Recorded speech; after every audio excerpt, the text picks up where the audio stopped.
Hi everyone, welcome to our channel. Today I have a new toy. Just get it here.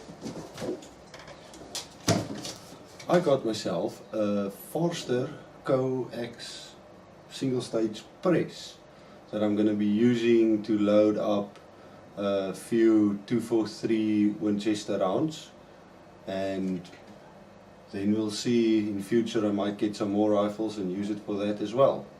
My trusty old Lee Pro 1000 has been going great, but loading 243 on it is more than extremely difficult.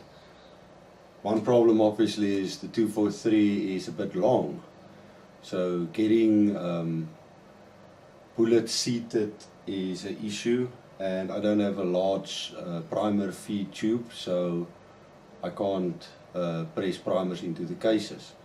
So let's get to the Forster press. I've already quickly just opened it up, so I've taken most of the casing stuff out, but with it you get the primer catch bucket, and that is the tube that connects to the small bucket. So let's connect that now.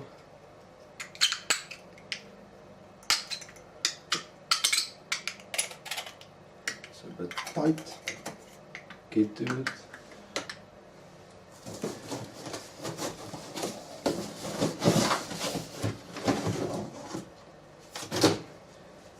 Then we have the press.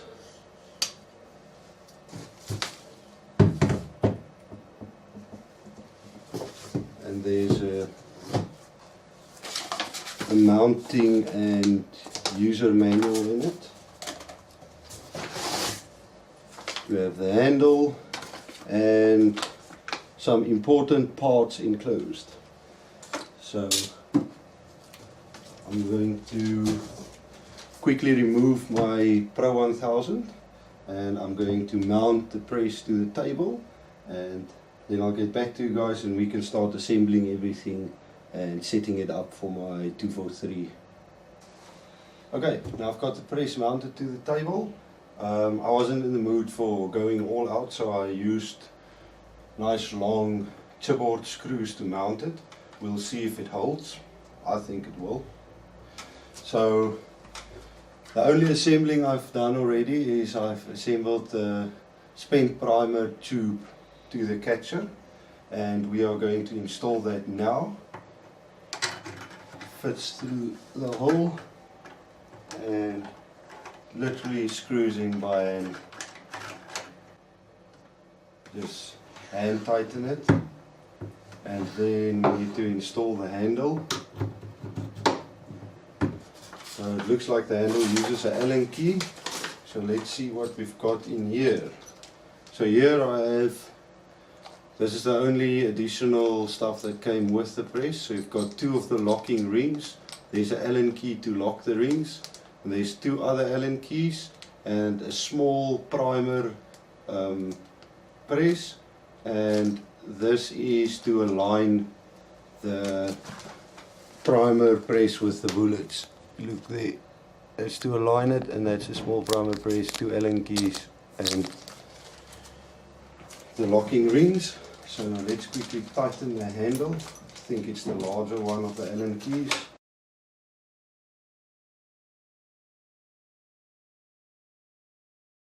Before I'm going to start using this press, I'm going to use some cheap gun oil and just wet up some patches I don't use anymore. Just lightly wet the patch, and I'm going to run that on all the exposed metal parts to prevent rusting.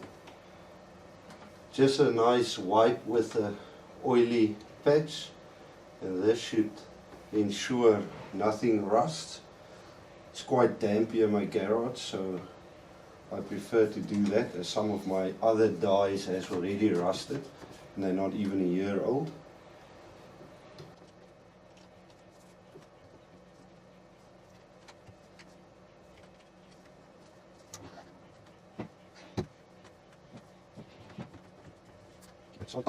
Okay, so now we're ready to start with the setup. Just going to quickly get all my cases and primers and dies and everything together. So I've got my cases ready, I've got my loop, sizing loop. For loading I will be using a Forster bushing bump neck sizing die and a bench rest seater die from Forster. So they already come with the locking rings. These cases I will not be bumping the necks back as they already bump back. I've already removed all the primers, cleaned the primer pockets. The only thing I will be doing is neck sizing them, and then we'll seat primers, and then we can start charging them and get them ready. We will be loading them up with Hornady VMAX 87 grain pullets, and I'll be using CCI BR2 primers. Okay, so let's get to it.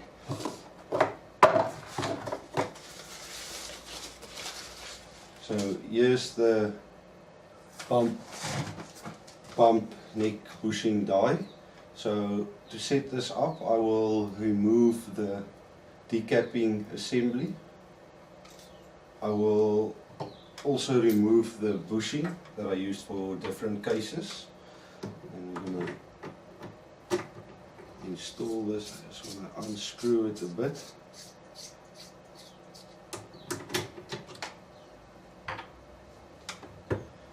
Before I could start, I have to screw in this bottom screw so that it opens up the jaws enough to fit my cases. This should do.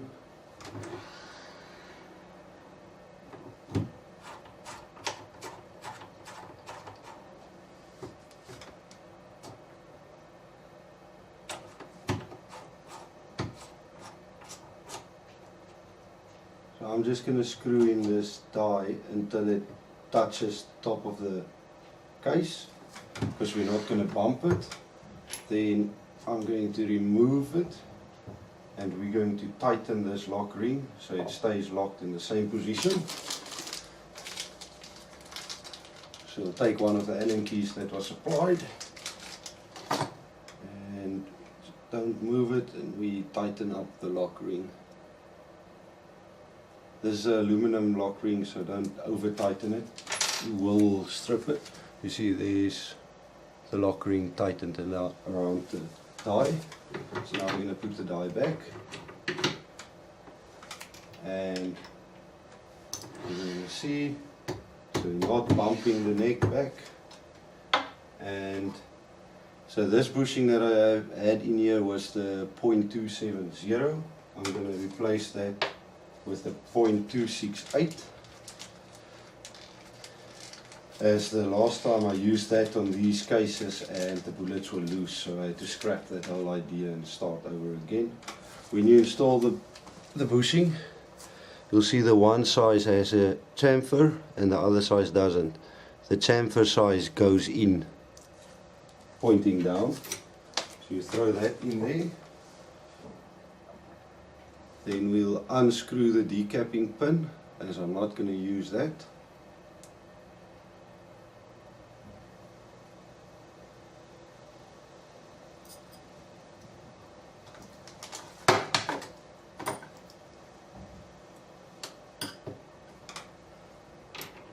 And what we do is we screw the assembly back in. You screw it in till it's just tightened, and give it about a quarter of a turn back so that the bushing is loose in there, so it can center properly. So let's start. So I'm going to quickly, a little bit of lube on each and every case neck. Just a little bit goes a long way. Never use too much lube, because that will hydraulically dent your cases. and it will pack in your dies and you'll have to clean them more often. It's probably not necessary to lube the necks when only neck sizing, but I prefer to lube it. Hopefully my dies will last longer. In this case it's just a bushing, you can replace it, but if you have dies that you can't replace the bushing, then I would say it's a good idea to always lube it, even if you're only neck sizing.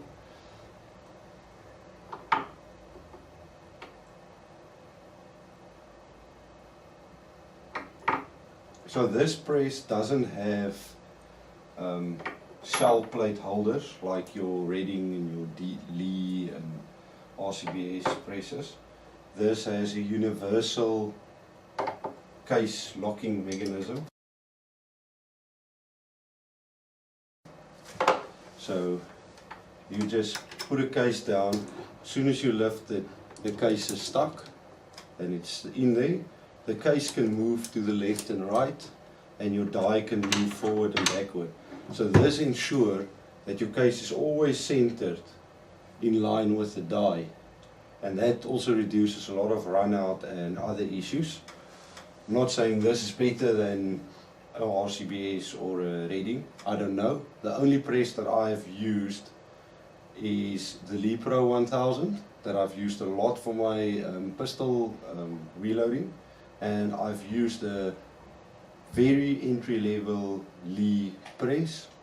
I don't know what the name is of it or the model, and that press is horrible. That's all I can say. I hate that press.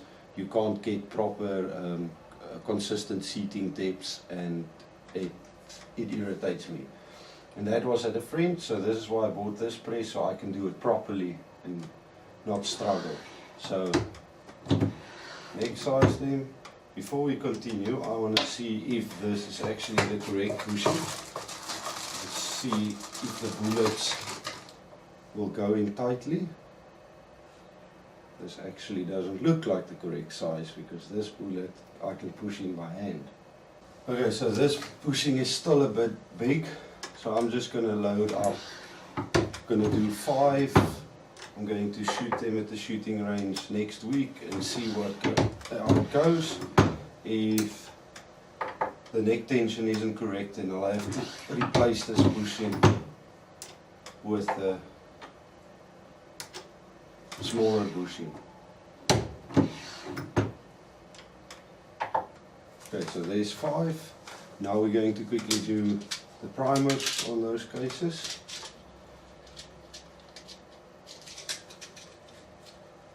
So before we start there, let's center our case in the primer thingy. Don't know what they call this, as I haven't read the manual yet. I normally only read the manual a few days later.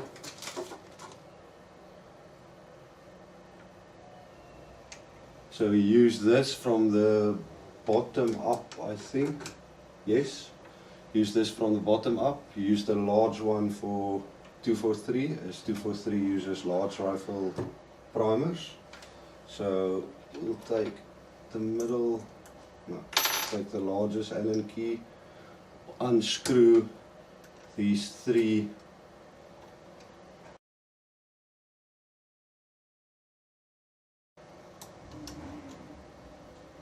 clamps on the top.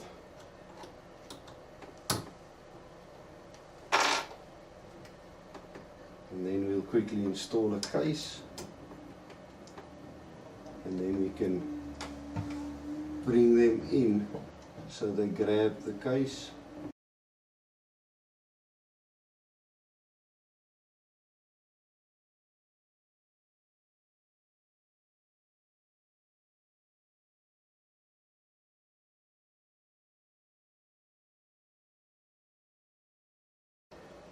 Okay, there the case slides in freely, and just lightly tighten this, doesn't take any strain.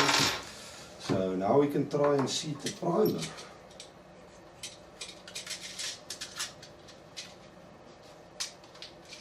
So put the primer in there, still a bit clumsy, the first time I'm using this.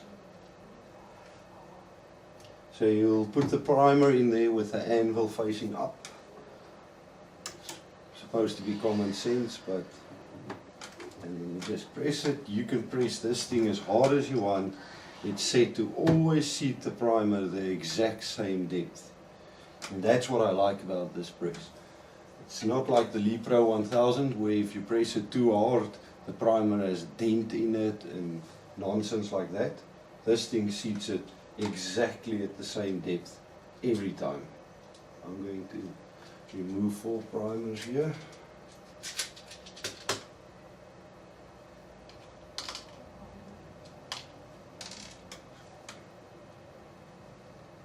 This is definitely not the quickest way to do this, but I think this is the most accurate way to seat primers.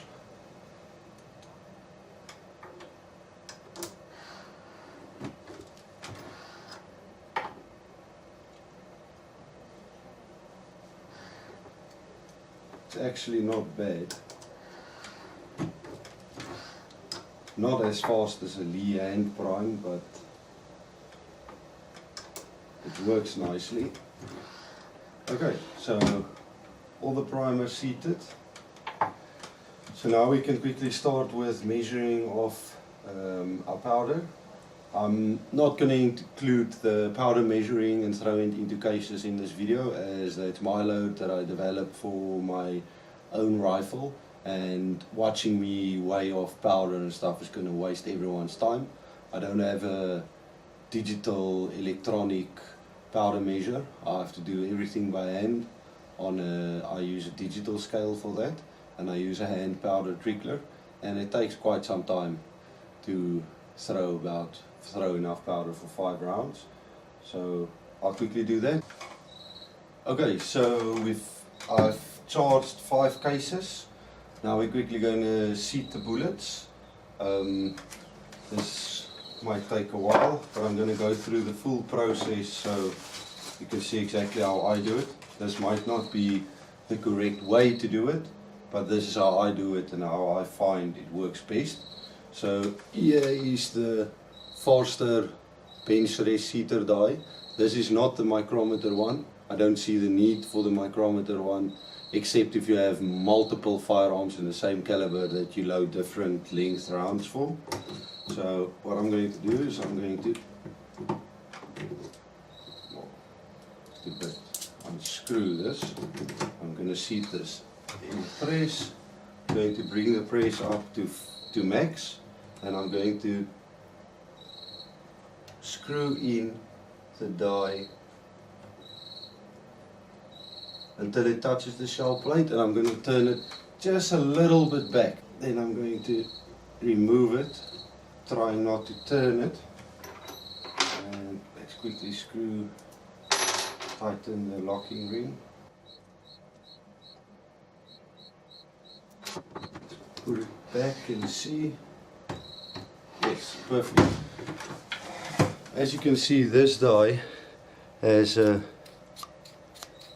like a case holder that compresses when you seat the bullet. So I get that seated all the way, and then I just lift it up a little bit. So I'm going to unscrew the bullet seater cup basically all the way. I'm going to take one bullet, case,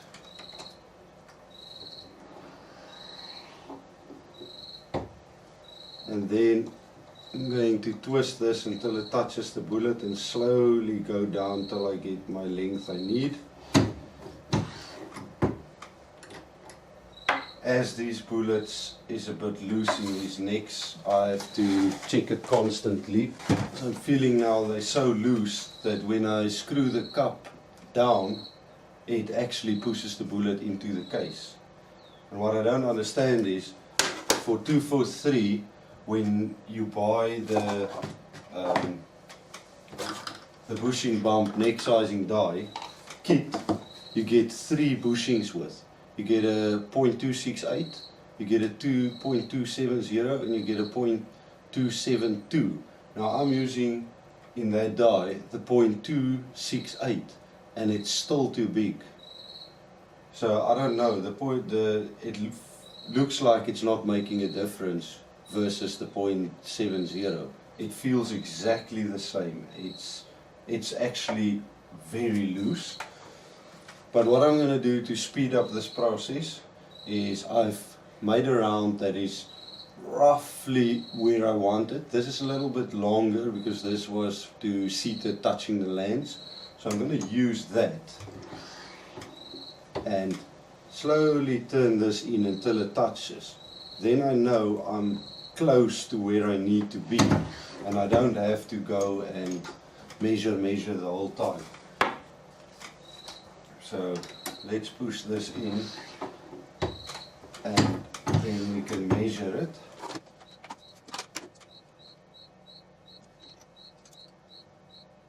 So for this I'm shooting for 70.3 millimeters and currently this bullet is at 70.36, so I am going to give it about 1/8 of a turn.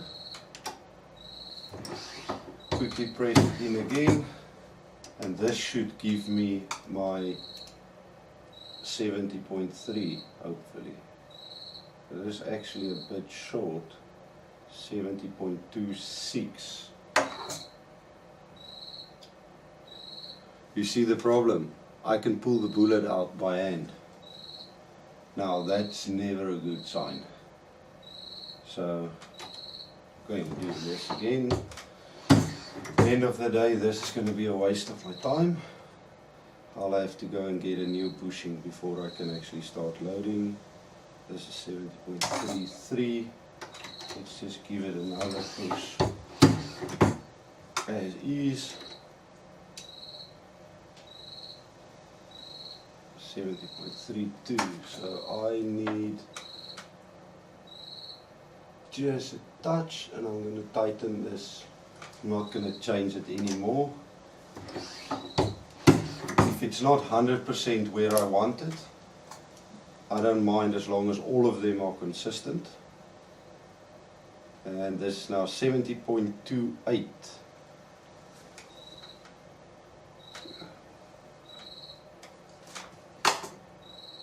So see what I'm going to do to these loose necks. This one is very loose.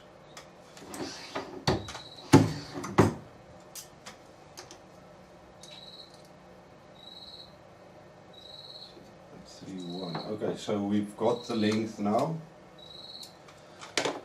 I don't have a headspace gauge or a gauge to measure the bullets on the ogive, so they're not going to be 100% the same as I'm measuring from the tip, and there's always some inconsistencies when measuring from the tip of the bullet.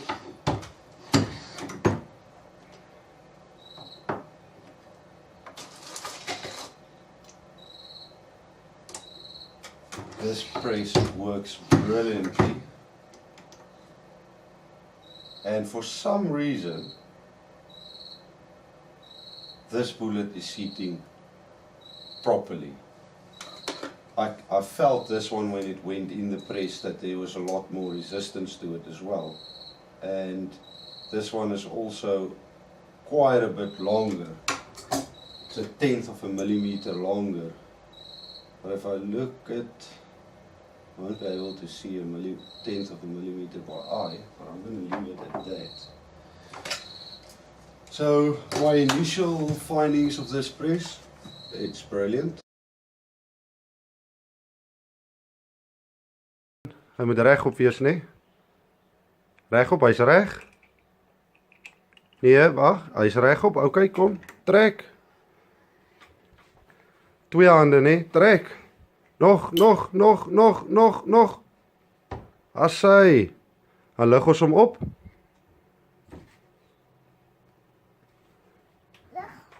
Lig op. En haal ons daai ene uit en sit hom een kant toe. Sit hom daar. Sit hom daar. Dan gee papa vir jou nog ene. Sit hom in, dan doen jy dit weer.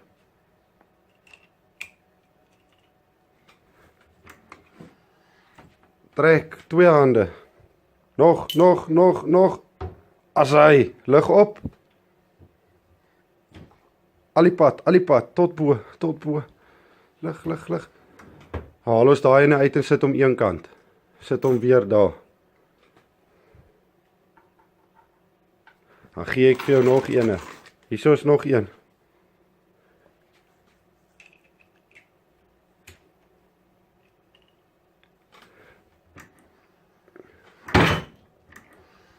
Twee hande. Trek. Nog. Assai. So, my initial findings of this press, it's brilliant. I've watched a lot of videos on this and all of them highly recommend this, and I feel exactly the same. I would highly recommend this to anyone. It's a bit on the expensive side, especially in South Africa. I think I paid about double what a RCBS rock chucker is in South Africa, but it's definitely worth it. I'm gonna load up a few more rounds and I'll play with it for the 9mm and see what happens, and I will do another review on this in a few months time when I've actually used it more to its full potential. I will also get a full length sizing die for my 243, and then I can actually put some pressure in it and see what it does. Thank you for watching. I'll see you next time with some more shooting videos. Please subscribe to my channel, and that helps to support me to get more presses and ammunition and stuff so I can continue making videos.